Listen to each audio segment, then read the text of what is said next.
little video to talk about the env200. Now, we have two of these Nissan env200s.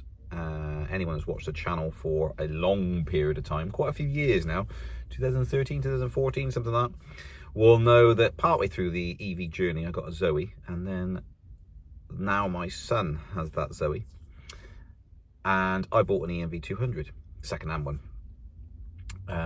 My wife, Amy, has an env200, which we bought from new.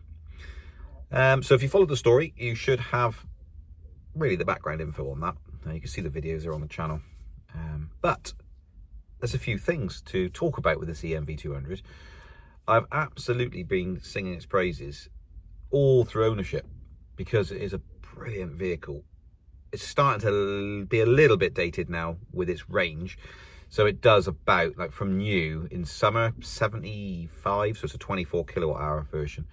75 miles of range, something like that. 65 usually, that's what we usually go on. 60, 65 is about where it's at. So that's very low range for a lot of people. But nonetheless, I think we've done 84,000 now in Amy's. And I've added, in the one I'm sat in right now, I've added like another 15,000 on since I got it. Something like that. It's around about that, 10,000, 15,000, somewhere. So we've done quite a few miles in them, and it does work for what we want. Back in the day when we got Amy's brand new, it was misadvertised, so it was bought across from Eastbourne, I think it was, and it didn't have the 6.6 onboard charger. It had the 3.3, so we got $1,000 back off it because it was like, well, we've driven it. When we found that out, we were like 1,000 miles in or something. It was like, oh shoot, realizing that they made a mistake. And we wondered why it was taking so long to charge and stuff. And of course, on the dashboard of the env200, you can actually see, with the, so some viewers noticed that on their 6.6, you see both charge rates. You see 6.6 and 3.3 estimated time to completion. On Amy's, of course, didn't say any of those two. It's got none of that. And so that's when we realized, hang on a minute. So it charges slower. Mine's much more convenient. You plug it in every hour. Basically, you're getting 24 miles per hour if you plug it in at home, which is pretty useful. If you plug it in for sort of 30 minutes, you can go 12 miles. That's quite neat for at-home charging, I'm talking here. Obviously, both of them have got CHAdeMO, so they're equal in that regard. But anyway, so apart from that distinct difference, we've got both these vehicles. Amy's is a 7-seater, mine's a 5-seater. I think it could probably be kitted out to be a 7-seater. We've moved home in them. Absolutely brilliant piece of kit. Double sliding doors. You can fit a pallet in here. You can do loads and loads of stuff. It's really versatile. Doesn't really matter if it gets dinged about. Good vehicles. But, and here's the but. I mean, this is a dying breed, to be fair. They're not manufactured anymore. It's a dying breed of vehicles, so probably ain't got to worry about it too much. But if you're thinking about getting one, part of my logic for purchasing it was the fact that it's an env200 derived van fitted out with Nissan Leaf components. Therefore, the env200, you'll see them everywhere. So anything you do to this vehicle is going to be very cheap servicing. So if you need a shock, it's cheap. If you need lights, it's cheap. Everything is, it's a van. They're two a penny. So I thought, now we're quite a few years on, things start and need to be replaced. So front shocks went on Amy's. Actually, one front shock went, but obviously you replaced both. It is not the same as the env200. The shocks are different. They are not the same as the Nissan Leaf. They're slightly different. Now, I've looked across some forums. Apparently, you can swap them over and have the same, but they're a different height, so it just lowers the vehicle slightly. But they're not designed for it. So, very, very expensive.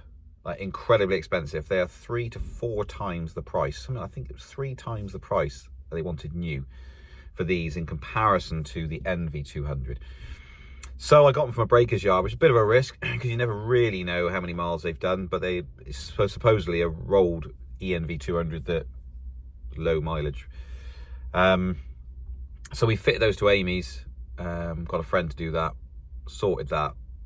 Still expensive, but massively cheaper. Still more expensive used than it was for the env200 shocks. Then the rear light. Someone bust the rear light on Amy's. It's not the same as the env200. It's £200 for a rear light unit because they're LED. Now there is a conversion to be had, apparently, where you can take it to standard filament bulbs and change the lume slightly and all this sort of business. Didn't want to do that. So again, breaker's yard. I actually ended up buying two because they are also like hen's teeth. So you can't get these components either, amplified by the fact that they've stopped making them. Lower ball joint has gone on Amy's. Can you buy a lower ball joint? No, you can't. It's all one unit, and apparently that's the same across the Nissan range. But the wishbone, or whatever they call it, it's another technical name for it, can't remember it, but it's all one piece. Runs to the body chassis of the car, runs down, lower ball joint's all welded in place, so are the bushes here. It's all one unit. Okay, guess what? That is not the same as an env200 or Nissan Leaf, totally different thing, but it's not the same as an env200. It's bespoke to the env200. Guess what? It's really expensive. Not only that, it's 280 quid, I think, for that one. So you want to do one side, one lower ball joint, it's 280 quid. Now, I've done ball joints on cars, my own cars in the past, where it literally is a ball joint that you can pop out with a pry bar tool, and it's like 30 quid. So it's like 280 quid. Okay, I'll ring you back. That needs doing. So that's going to be good. I've tried to find a second-hand one. Between that, I've contacted loads of salvage yards and said, have you got this? No, we haven't. So this is just a quick video to say a bit of a word of warning in that regard. And I want to bolt onto that. I noticed the other day, so we went to Bristol from the Forest of Dean. A bit of a nightmare because you can kind of go there, but you can't get back. So we arrived on 29%. It's only a 45-mile journey, I think. Something like that. Less than that from our house across the bridge, but then the bridge was closed and it made it 47-mile journey back. Anyway, arrived on 29%. I think it's a 35-mile journey, say 40 in across the bridge. 29% we arrived. That made me like, that's a bit weird, it's very low, but we were a full family of car basically. So we were using 6 seats, a lot of weight in there. All the kids were growing up. I thought, yeah, maybe. Traveled at 55 on the motorway, so really slow. Anyway, turns out it's lost 2 battery bars. So, yeah. The actual picture on the dash is slightly misleading because I thought the little slots within the battery were going to drop off as you lost them. It doesn't. And I suddenly noticed, I thought, hang on a minute, on mine, because I got mine to compare against, the battery is next to the 1. On Amy's, it's dropped down below that. The whole graphic moves down, gets smaller. So, yeah, that's what's happened. It doesn't leave a gap in there, it just moves it across from the 1. So it's lost 2. Right, so I've run Cleveley, who do the EV stuff, quite well known across the country really. I've got some options, but not until next year because they're fully booked, is to diagnose, is it just a few of the cells that have gone wrong? In that case, they can open up the battery and replace those, or is it the whole pack that degraded to bring it down to that? If it's that, it needs a battery swap, basically. Can I swap? The question was, can I swap? Which is, so that one of the intentions as well, just to be clear about this, one of the intentions as I ramble on about this env200 was that I thought, we'll own this car for say 10 years. At the 10-year point, then we need to do some work on it. There will be loads of people by that time doing these battery swaps, reconditioning batteries. It'll be a piece of cake and it will be cheap. No. So if I want a second-hand 40 kilowatt hour battery to go in this, not more, Amy's env200, 10 to 15,000 pounds for a used battery fitted to her car, which of course would double its range, more or less, but it is used, so it'll be a good used one, I assume. It will double its range. It's 10 to 15,000 pounds to do that. Looking on Auto Trader, I can pick one up for 20k, 40 kilowatt hour, 7-seater env200. So it wouldn't be worth it, would it? You might as well spend the extra money, the extra 5,000, and have a complete unit vehicle a lot newer. Yeah, so slightly disappointed. So this is a shout out to you viewers, whoever still watches this channel. Is there anywhere that does cheap battery swaps, or is that a unicorn? Does that not actually exist? Is there anyone that does a battery for this? Because Muxan, or whatever you pronounce it, M-U-X-A-N, Cleveley no longer do that, and on their website they talk about the fact they don't do that anymore because there's so many problems with them that it's not worth them doing. Isn't that a great sign? So I could go direct to them or get hers shipped over there, or yeah, wouldn't want to drive it, would you, with 50 miles range, 55-mile range? How can this be done? Because really, actually, what we're saying is you just want to scrap it or trade it in for 8 grand, 6 grand, and then go and spend another 10 or 15 on another one. Seems a bit rubbish.